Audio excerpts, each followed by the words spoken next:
Hello and welcome back to our children's virtual program Book Tasting, where I read the first few pages of new books hitting the shelves of the children's collection. So our new book for today is Freewater. Under the cove of night, 12-year-old Homer flees Southerland Plantation with his younger sister, unwillingly leaving their mother behind. Though tangled vines, hidden doorways, and over a sky bridge, the two find a secret community called Freewater, deep in the swamp. In this society created by formerly enslaved people and some freeborn children, Homer finds new friends, almost forgetting where he came from. But when he learns of a threat that could destroy Freewater, he crafts a plan to return to Southerland Plantation, free his mother from enslavement, and help his new home.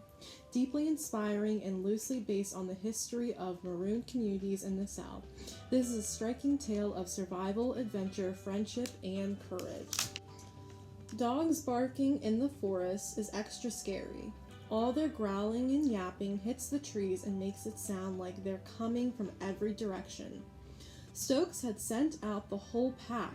He knew we tried to escape, but Ada didn't say that. Eyes wide open with fear, Ada's skinny arms held tight to a tree trunk. She was huffing and puffing to catch air. "Homer," she howled it in a way that she said, "You're my big brother, now what?" I didn't have the breath nor heart to answer her. My mind was still on where we'd come from. Where were Mama and Anna?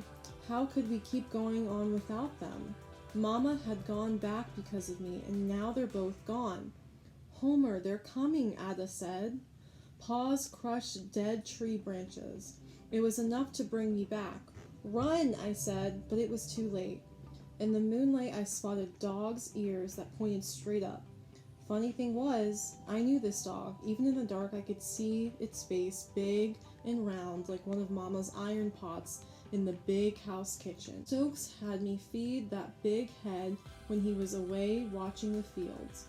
I had to do it with my morning work, after collecting milk and eggs, but before watering and brushing down the horses.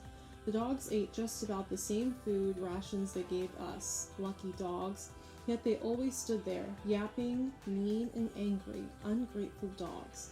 Now here, the same dog running at me like it didn't even matter he'd had the food from my hand. We were strangers. I was the slave and he was the dog sent to catch me. He sank his teeth into my ankle. Ada screamed. She didn't need to. I was so scared I didn't feel anything but the hot wet of his tongue. With my other foot, I kicked him in the head. He let go, whimpering, then backed away, maybe waiting for his friends before coming at me again. I grabbed Ada and we ran. There was water nearby. Mama had told us about it. "If you don't see me come back, get to the river," she said. I didn't take much heed of her instructions at the time. We were going north, and Mama and Anna were coming along with us. Mama said there was a river, but she hadn't told us it wasn't a thing like the sleepy one we knew by Southerland. We heard the water before we saw it. It was night, but the river was awake.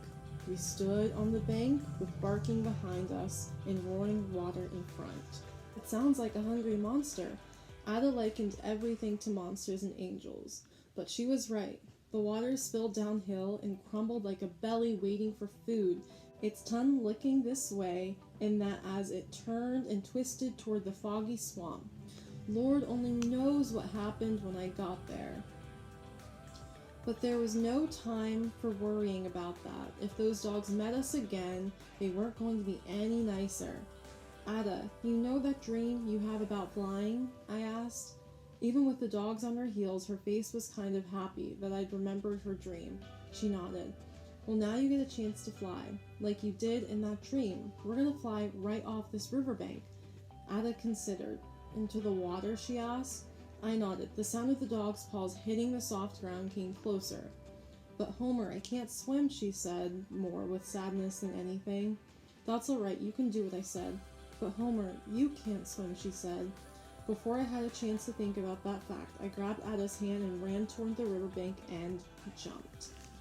Alrighty, so that was the first chapter of Freewater. If you are interested in Freewater, it is available inside the children's collection. Thank you so much for joining me, and I will see you next week for a new book.